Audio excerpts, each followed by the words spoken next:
Ugogo uNomusa Maphalala oneminyaka engu-65 ubudala kanye nomndeni wakhe bathi sesiside isikhathi belinde ukwakhelwa indlu ye-RDP abayibhalisela ngo-1996. Sihleli la sina 32 years. Sihleli la singamuvi bengasakheli bengasikili. Maze ngathola abantwana khona la kulomkhukhu njengoba nabantwana umntana naye sinabantwana sengugogo khona kulomkhukhu. Wona lo osinethelayo wona lo ovuzayo sekuyisikhathi eside.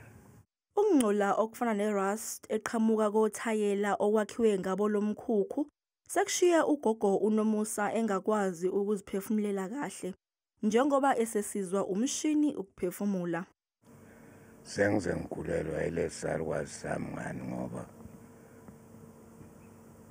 ukuthi silo sahlala kulomkhukhu nalo mkhukhu lo sogugile uyavuza manje so yanetha nawulele unethulele sikufuneka ushift uvuka ushift ushonele. Lo mndeni wakwaMaphalala uthi abafaka kanye nabo isicelo sendlu ye-RDP ngo-1996 sebazithola izindlu kodwa bona akucaci ukuthi inkinga ingabe ikuphi. Balibe bethi nje bazosikela la isihlala khona.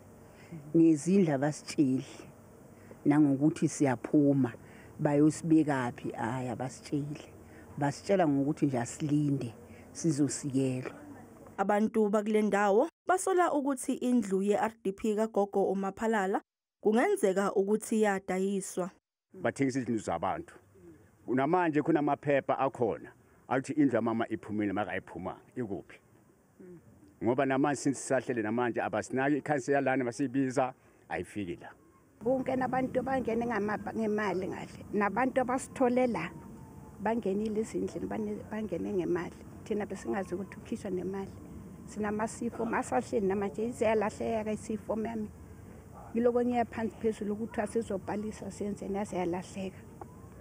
INewsroom Africa ekwethulela lezi ndaba zethu izamile ukuxhumana nekhansela lakule ndawo malungana nalezi nsolo umphakathi onazo ngendlu kagogo kodwa lenqaba ukuphendula ngazo. Lo mndeni uthi okufisayo ukuthi ubuyelwe isithunzi ngokuba wakhelwe indlu esesimeni esigculisayo.